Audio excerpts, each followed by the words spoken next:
Hello and welcome to Angry Andy Reviews, and this is my belated review for Rebel Moon. Angry Andy. Angry Andy Reviews. Angry Andy. Angry Andy. Angry Andy Reviews. Angry Andy. Angry Andy Reviews. Angry Andy. Angry Andy Reviews. Angry Andy Reviews. Don't make me destroy you. So yes, Rebel Moon, a Netflix Zack Snyder feature. He struck a deal with them to put together what was a rejected Star Wars script. If you read the papers, essentially, this film is about a peaceful settlement that is on the edge of a distant planet, and it finds itself being threatened by the armies of a tyrannical ruling force when a mysterious stranger by the name of Cora, who is living among its villagers, becomes their best hope for survival. She then goes on a mission to recruit other warriors across the galaxy, I think, in order to bring them back to help fight against this unassuming empire, as it were. So there we go. That is the rough and curlies of this, of the plot of the film. Really, she literally travels from planet to planet, planet hopping, picking up random strangers in different locations with different skill sets and different powers, abilities, fighting styles, to bring them to fight this madman played by Ed Skrein, I believe his name is called. Yeah. It's utterly derivative. Absolutely derivative. This film is nothing short of... It's a bloody mess. An absolute bloody mess. A visually fucking stunning bloody mess at that.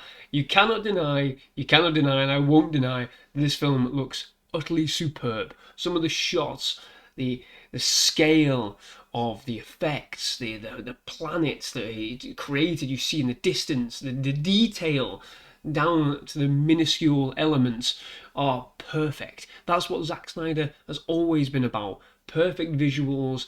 You know, you remember watching 300 in the cinema, being enthralled by it, by its visuals. You know, how closely it looked to the comic book style. And then Watchmen as well, same thing.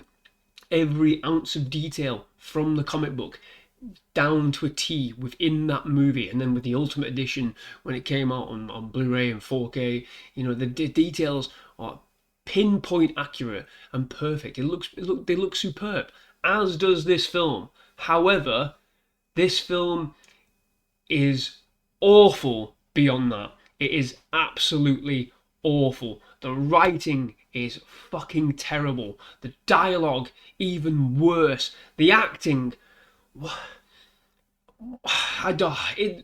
wafer thin, and they're done in even worse because of the dialogue. These actors, terrible, absolutely terrible performances throughout. The characters, again, cardboard cutouts. We don't spend enough time with them. We're introduced to them in the most basic ways. Oh, this person's doing this kind of fighting style. This person's doing that kind of fighting style. It's like the opening credits to the classic, you know, bloody series Gladiator, where we used to see, oh, Pyro, and he does a couple of fucking moves. And then, oh, Apollo, he does a couple of other fucking moves. That's what this is like. We're given very small snapshots of these people, and we're supposed to what? What we're supposed to do with them then? We're supposed to be invested by them because we've seen them twirl a fucking sword and take out a giant spider? Fuck off.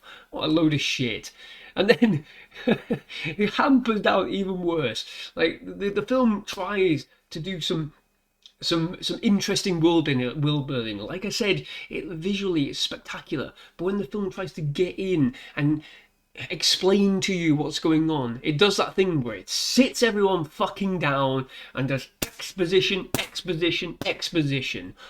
right the way through the fucking film. At no point is anything left to the imagination. It's all, you must listen to this part, you must listen to this part. This is why this is happening, that's why that's happening. Do you remember the fucking mystery of Vader coming onto the fucking Tantive 4? We had no idea who the fuck he was. We didn't know who he was, even when Obi-Wan gave us a fucking very small, don't fucking say it, very small piece of explanation as to who he was that lasted, 30 seconds? Even then, we still didn't know who he was, what he was doing, where he'd come from. With this, we're told absolutely fucking everything about fucking everybody, and it's all waffle jargon. I don't care. I don't care. And that's the point. I didn't care about any of these fucking characters. I'm looking at the picture right now. There's 9 characters. No, 8 characters. Sorry, beg your pardon. 8 characters, not including the villain. So yeah, 9 characters, and don't give a flying fuck about any of them. Don't care. Don't care. On top of that, there is a great actor in here, Charlie Hunnam. I loved him in Sons of Anarchy, but my God, he does one of the worst accents I have ever heard. I'm assuming it's meant to be an Irish accent, but forgive me if I've got that completely wrong, but that's how fucking bad it is. I don't know what he's doing. Whoever told him he was doing a good job, fire that person, blacklist them, Charlie, because your fucking accent coach, your language coach, whatever it was, is a fucking liar. He lied to you, and you look like a fool. What an absolute shame. And even then, spoiler alert, he's not even in the fucking film all that much. So what's the fucking point? Well, again, we're made to believe there's some form of betrayal going on here, but everything happens so quickly. You don't really care. You don't really care. And the film's 2 hours and 15 minutes long, roughly thereabouts. And everything appears to happen so fucking quickly because they planet hop from place to place to place to place to pick up these fucking nothing burger characters to fight this nothing burger battle that is all visual and no impact. Fuck me. Oh man. Yes, I'm gonna delve into some more spoilers because it's an atrocious film. We've got what's his name? Ray Fisher comes back in, who played Cyborg in the Justice League film. Obviously had some massive issues, from Warner Brothers and all that. I'm not going to get into all that, but he's brought back into this film, and yeah, okay, you're like, cool, can't wait to see what he does. He does fucking nothing. He does absolutely nothing. He's introduced again in the most exposition-y way. There's this sort of warrior culture that's going on. They're saying words. It means nothing. It carries no weight. They run into battle at the end, and he, spoilers again, he runs at this ship with a massive spear, goes to kill the pilot, misses, and then gets killed. Fucking hell. Oh man, it's a joke. It's got to be a joke. I feel like the comedian in Watchmen. It's all just a joke. It's just a joke. What's baffling is that in amongst all of this, there probably was some form of a good movie here, and I'm remiss really, and a bit pissed off that we've had to watch this one. We don't have to watch it, of course, but I kind of do if I want to continue on with this sort of thing that I'm doing, reviewing movies. But they're releasing an R-rated director's cut, which is going to have more in it. So are you going to have more fucking details in there? Are you going to have better action? You're going to have better dialogue in there, Zack Snyder? Are you just fucking selling us down the river to get all that moolah like you did with the fucking Justice League film? Which, I'm going to say it, didn't like it. Thought your Justice League film was shit as well. No better. Well, very, very minorly better than the first one. But yeah, what is the point in that? What is the point in that except for pure fucking dollar? Pure dollar. What was the point in releasing this? Nobody gives a shit about this film, this PG-12A fucking movie. Nobody cares. So just release the R-rated cut in the first instance, because all you've done with this one is show us that the film, at its fucking bare bones, if it was to be released in cinema, this is what it would have been if it was released in cinema. If this film was released in cinema, fucking vapid. empty, useless, wasted film. That's all this film is. It's pointless. It's like smashing toys together, and that's what this is.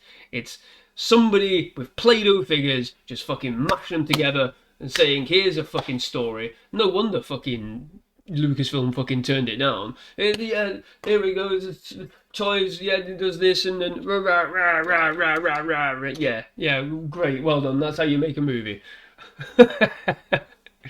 It's, yeah, it's a film which wears every single sci-fi movie from the past on its shoulder. But it doesn't just wear it on its shoulder. It puts it out front and center and says, "This is mine. I'm doing it like this now. I'm doing it like this." And it doesn't fucking work. It comes across as tedious, tired, empty, just purely empty. There's so much in here which, I don't know, it just baffles me, absolutely baffles me. And I'll read verbatim what I sent to a good friend of mine, Mr. Smith, and I'll end the review on that. So, a visual feast, but utterly derivative. Riddled with poorly scripted and paced exposition, delivered with naff dialogue encapsulated by dire performance, in amongst a plot that scavenged the best in show moments from countless movies across the many decades of sci-fi action movies and sword and sandal epics. Yeah.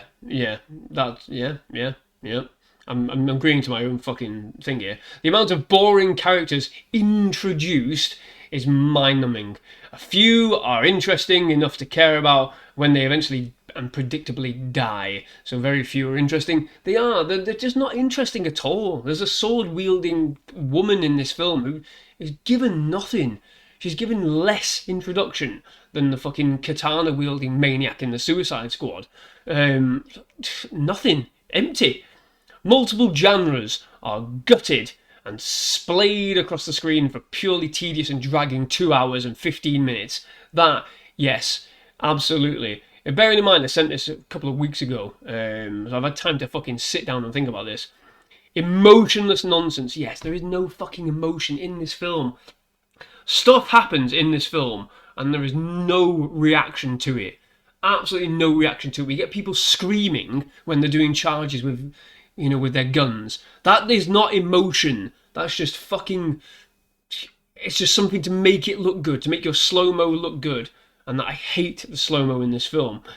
Driven by cardboard cutout characters that too easily jump on board for vaguely baffling reasons. Yes, everybody decides to jump on with this mission to save this fucking farming community on the other side of the galaxy for whatever reason. I couldn't tell you the reasons why people do it because it's jargon, bullshit, bollocks. So much so that it plays like a bizarre training montage sequence. Well, it does. Everything that happens here, because we planet hop across the fucking stars, we never get time to settle down and embrace anything that's going on. We're just left with whatever it is. It literally is a shit long training montage. This is a film from someone whose vision is no greater than a child smashing Play-Doh figures, like I said, together and calling it art. Complacency and hubris fueled by almost $500 million in cold hard Netflix currency. Trope Moon is utter trash. And I'm going to call it Trope Moon because you cherry picked from all the franchises. The one behind me, Star Trek, fucking Indiana Jones, fucking superhero movies, and called it your own fucking movie. Cliched as you can possibly imagine. This film is Rebel Moon. Absolute rubbish. Pure, unadulterated garbage, except for those fabulous visuals. I do not doubt, I do not deny, it looks superb, but this is a film that is wholly empty, completely empty, devoid of anything wondrous, clever, emotionally relevant. It's devoid of everything. It's limp. It's a regurgitation of much better ideas from much better directors, writers, cinematographers. It's like the spew on a plate from a fly, after they've been nibbling at your fucking crusty bread. It's just bleh. Nonsense on screen. At 2 hours and 15 minutes, it's not worth it. God almighty, I'm going to have to sit through part 2. Cause let's face it, baby, these days, you gotta have a sequel. Ah! Ah! And just to see if it makes any more fucking sense. And it's not about them telling you everything to make you aware. It's about making it interesting to you, then do the digging. That's the difference with this film. What happened with Star Wars is that we became invested in the characters so much more that we wanted to dig into them. We wanted to find out who they were. We created stories ourselves when the films were finished with toys, Lego, the fucking lightsabers on the fucking wall. We created our own stories from there. That was always the brilliance of Star Wars. Not being told everything over and over again around fucking shitty campfires, as they do in this film, spewing out tons of fucking nonsense, you know, about, oh, this past war, this happened in the past, this is why I feel like this is why I'm doing it. No. Create the fucking mystery. That's how you create lore, because you get people invested who want to fucking find out more and create those stories for you. This film is desperate for epic moments, hence the fucking slow-mo, which is just all over the place. The choreography and the fighting in this film is all over the place. It's not interesting, and that itself is hampered by the sheer fact this film is supposed to be R-rated. So a lot of the action sequences are edited in shit fucking ways because they've had to cut from people's faces being blown off or people being killed in the most graphic way.